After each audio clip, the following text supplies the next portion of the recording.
The Myth of Male Power is one of the most important books that I've ever read.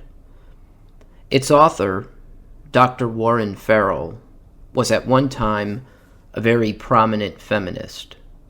He rubbed elbows with the likes of Gloria Steinem and Betty Friedan.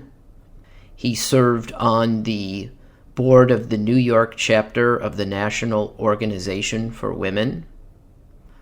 At some point in his career, Dr. Farrell took a second look at the men's side of the picture, and he came to the conclusion that things weren't quite as rosy as some would have us believe. In that regard, he strayed ever so slightly from feminist orthodoxies, and his prominence in this movement began to wane.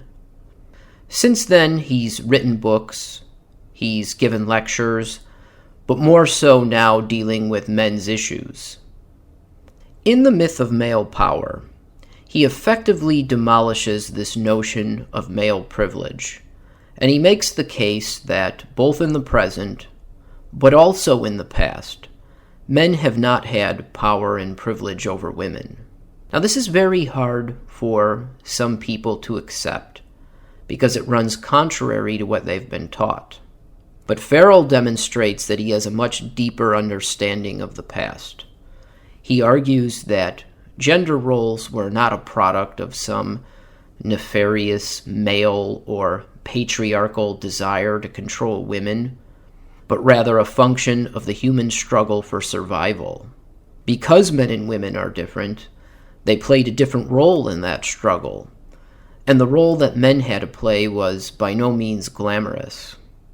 Farrell points out that men throughout history were often treated as disposable, and even in the present, society benefits greatly from training men to be sacrificial and to put the interests of women and children first. Everything from birth control to our infrastructure to the nice, clean offices that most of us enjoy and work in, these were all a product of the efforts of men. Farrell is also another author that takes on this wage gap myth, and he points out that the variances in earnings between men and women are the result of the fact that women have more flexibility than men in this area. For women, career is an option. For men, career is essential. And a man's well-being is very much tied up in how well he does at his job. There were a few things that I didn't agree with in the book. I think that Farrell and the men's rights movement in general, they make some of the same mistakes, the same philosophical mistakes that feminists make. I'm skeptical of any push for equality of outcome between the genders, or for what Dr. Farrell would call a gender liberation movement where men and women don't feel so confined by traditional gender roles. However, I find that even on these issues, Dr. Farrell is still very reasonable and thoughtful.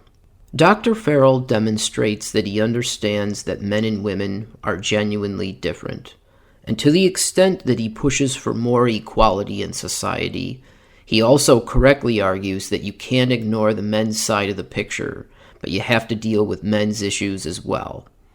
I really like the book. I recommend it to anyone who wants to have a better understanding of these complicated gender issues. I listened to it on Audible. It's in a very easy to listen to, question-answer interview type format. And again, the book is The Myth of Male Power by Dr. Warren Farrell.